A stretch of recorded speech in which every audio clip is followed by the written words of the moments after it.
Back at it again with another reflection on Sapiens by Yuval Noah Harari. I apologize if any of this information is incorrect in any way. I'd love for you to let me know where I'm wrong. Let me know in the comments or reach out to me directly. Let's jump in. And of course, fair use to Harari. So in this installation, we're going to cover the colonial era. Here is a visualization of the Spanish colonial empire and how it developed. It began developing in the 1400s with a character by the name of Christopher Columbus. Maybe you've heard of him.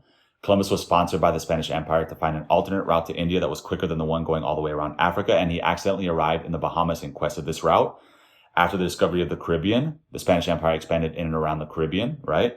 And following the era of Columbus was the era of Hernán Cortés. Cortés conquered the Aztec Empire in Mexico and expanded the Spanish Empire into Upper Mexico and the modern-day Southwest United States. Following the era of Hernán Cortés was the era of Francisco Pizarro. Pizarro conquered the Incan Empire in South America, modern-day Peru, Bolivia, Ecuador.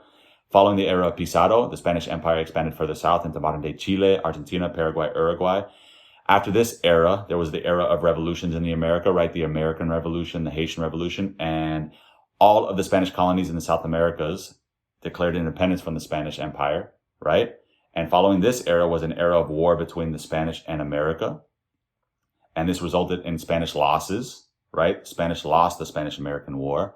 And eventually they lost Cuba and Philippines, right? Also in the Spanish-American War.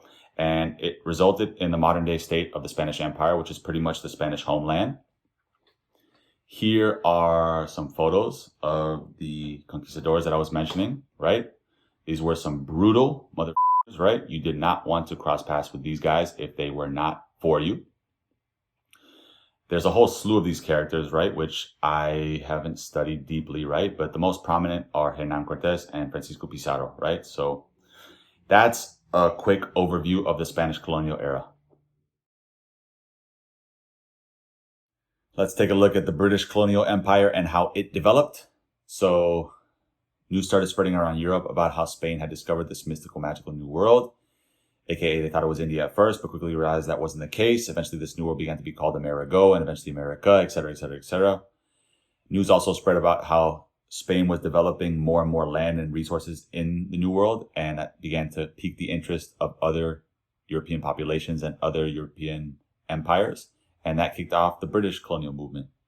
So the British colonial empire started with religiously persecuted groups fleeing England to pursue a better life in this New World, and in parallel to that, the British Empire started forming official settlements in the Caribbean and in North America. Eventually, these settlements turned into what became the 13 colonies. Eventually, the 13 colonies became what is now the United States of America. But before that happened, the 13 colonies rebelled and revolted against their British overlords, right? And all of the British loyalists in the Americas after the Revolution fled to Canada. In parallel with what was happening in the Americas, the British Empire was developing in Australia and in India and in New Zealand. The British Empire had a huge operation in India for producing all sorts of different things. In the late 1800s, the British Empire had a vision for Africa. Their vision was to completely conquer the eastern half of Africa. I apologize if this seems callous. I'm just relaying what happened. And as you can see, the British Empire made progress on their plans with Africa. And in the 1900s, the decolonization psyche/movement overtook the world and the British Empire was dissolved. Yes, you do see that little red dot on the southern tip of Spain. That is the Strait of Gibraltar. That is a strip of land that the British Empire keeps to watch everything that goes in and out of the Mediterranean. Let me also mention about the image that the British have, right? The British Empire has probably the cleanest image of all the European powers, but they have done many things. For example, the Opium War. What is the Opium War? The Opium War was a conflict between China and Britain in the 1800s. And the gist of it was that Britain was producing opium in East India and distributing it into China. China noticed this and over a few decades noticed that their population was getting more and more addicted to opium. It's speculated in the late 1800s and early 1900s that about 10% of China was addicted to British opium. In the late 1800s, or the mid 1800s, I think, China asked Britain, or pretty much they banned British opium from coming in on the ports. And how did the British respond? They opened fire and declared war on China. And that is the origin of why China hates the West. One of the main origins of why China hates America and Britain and the West. And that brings us to the Dutch. The Dutch definitely had a huge role to play on the colonial world stage. They formed many important port cities and made many important contributions to finance and technology for the era and world. You can see that orange dot in the northeastern part of the United States of the Americas. That is the original New York City. New York was originally called New Amsterdam before it got turned into New York by the British about 50 years after it was formed. And you can see all these other orange dots, which are port cities formed by the Dutch across the globe. You can see all these orange dots in Southeast Asia, right? So the Dutch cornered the Southeast Asian spice trade for about 50 to 100 years. They were trapping spices to all areas of the globe. And eventually the Dutch became entrenched in South America and Guyana. Those were sugar plantations, I believe, and in Africa and South Africa before the Boer Wars kicked the Dutch out. After the Boer Wars, the Dutch monopolized the Indonesian spice trade for about 50 to 100 years before decolonization brought the Dutch Empire to its current form, which is pretty much just the Dutch homeland in Europe. Here are some fun factoids about the Dutch Empire. So the Dutch contributed to the world the first stock exchange, right? Many of today's financial technologies were pioneered on this Amsterdam Stock Exchange. For example, credit, bonds, options, shorts, insurance, retirement funds, etc. Another cool thing that most people don't know is that early microscopy and bacteriology was pioneered in the Netherlands by this guy called Anthony Philips van Leeuwenhoek, right? So early understanding about diseases and bacteria was pioneered by the Dutch, right? So that's the Dutch for you. La France, France. So I would say the order of Western European colonial powers that made it to the colonial party, so to speak, would be first Spain/Portugal, then England, and then France followed. So the trajectory of the French colonial movement followed a very similar pattern to that of the British one. You can see that the French colonial movement began by occupying the northeast part of the Americas in addition to a handful of Caribbean islands, just like the British did. The French then moved to occupy all of the land behind the east coast that was claimed by the British. Shortly thereafter, the French lost a lot of that claimed territory due to a series of unfortunate events. And eventually the French were completely booted out of the North American region. But France did not sit on their behinds for too long. They got working quickly on their African colonial ambitions. I'm sorry if this sounds calloused. This is simply what happened. France then continued to develop their African presence. They built a lot of industry and infrastructure in that region of Africa that they still benefit off of to this day. And after about 50 to 100 years of exploiting Africa, decolonization took place, and we now have the current form of the French Empire, which is pretty much the French homeland in Europe, in addition to a handful of islands. That's Corsica right there, and some foreign territories like French Guyana and whatnot. So here is a brief overview of what caused this episode in French colonial history, where they quickly lost all of this territory that was claimed in America. Pretty much what happened was they had a huge stock market crash, which is referred to in history as the Mississippi Bubble.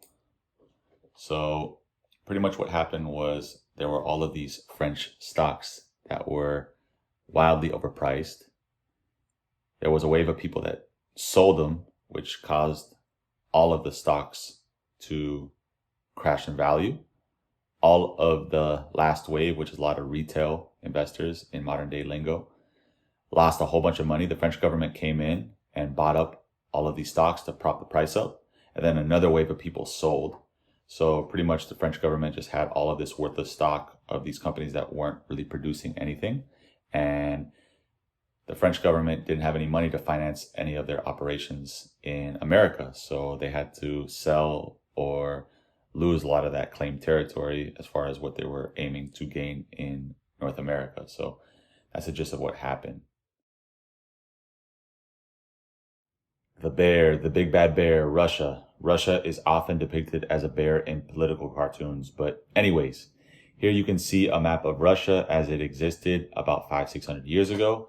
And you'll observe over the course of this timeline, note two things. One, definitely that Russia is very aggressive in its territorial ambitions. And two, of particularly relevant note, how many times Russia has invaded Ukraine over the past 500 years. So here you can see the Russian upper echelons of society partnered with an explorer by the name of Yermak Timofeyevich to expand east into Siberia. There was a treaty signed between China and Russia to establish pretty much the same borders between China and Russia that exist to this day. That was the Treaty of Nerchinsk. The upper echelons of Russian society then partnered with a Danish explorer by the name of Vitus Bering that expanded the Russian borders into Alaska. That was then followed by a ruler by the name of Catherine the Great, who was very fond of Western culture. She Europeanized Russia as much as she possibly could. And you can see that was the first time that Russia has clearly invaded Ukraine over the past 500 years. Russia then expands into the Caucasus, right? This is countries like Georgia and Armenia,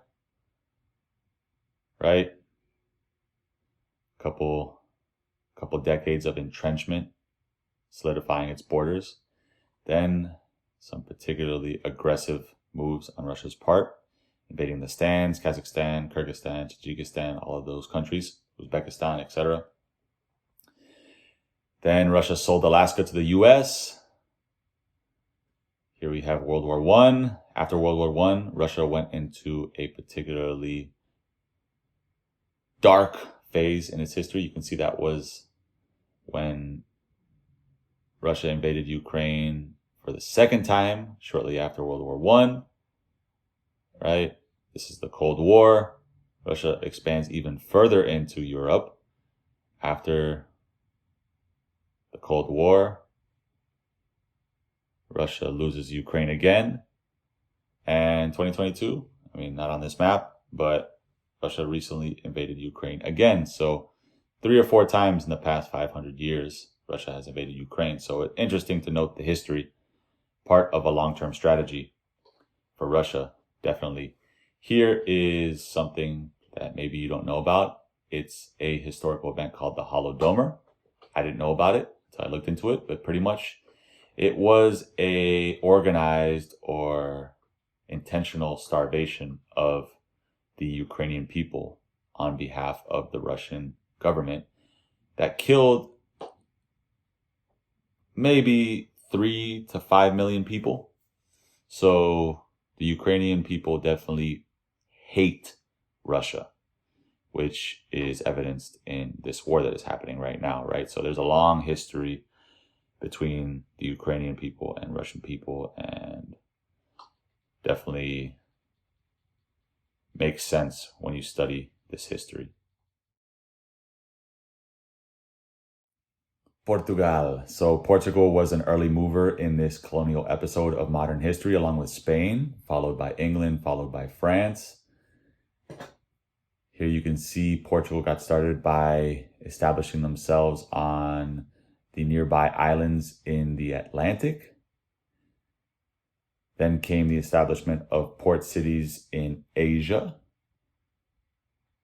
and Brazil, right? And this was followed by Portugal firmly planting its feet in Brazil, in addition to more port cities in India and Southeast Asia.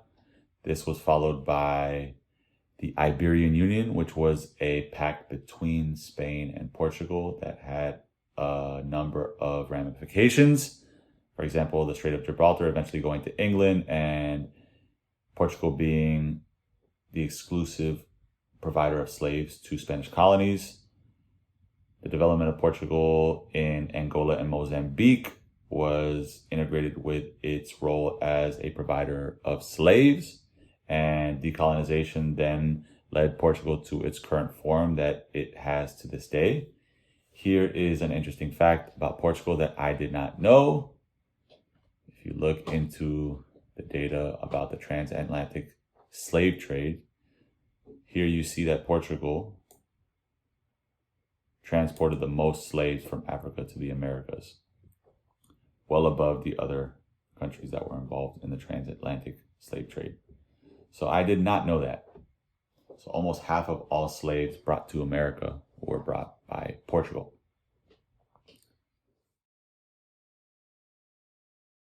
And then there was Belgium. Belgium was a relative latecomer to the colonial world stage, but they did play a role. Belgium didn't declare itself as an independent country until the 1800s, but after 2 rulers, Belgium got working on its colonial ambitions, which pretty much involved one region of the world, aka the Congo in Central Africa. After establishing Belgian copper mines and Belgium rubber production facilities in the Congo, Belgium briefly expanded into two more regions, aka Rwanda and Burundi. I don't know if you've ever seen Hotel Rwanda with Don Cheadle, but that movie takes place in that part of the world. And following decolonization, Belgium returned to its original form that it had when it declared independence. So what is noteworthy about the Belgian colonial episode was how, I guess, harsh it was for how late it happened in the timeline of colonialism. So 10 million people are speculated to have been killed or died as a result of the Belgian colonial episode. And some of the other things that are noteworthy about the Belgian colonial regime was how cruel the Belgians were to the indigenous populations. If the indigenous populations didn't do as was instructed of them by the Belgian operators of the copper and rubber production, then hands would be cut off regularly, females and males, right? So this probably was happening all along, but now that we have photography in more recent years, we can see it. But anyways, that is why the Belgian episode is worth mentioning. And here is an animation of all of the colonial movements that we have discussed combined. Enjoy. But yeah, you can see that Europe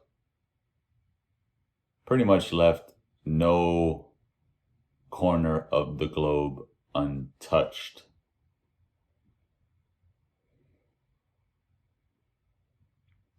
I guess except for the Middle East, I suppose. But yeah.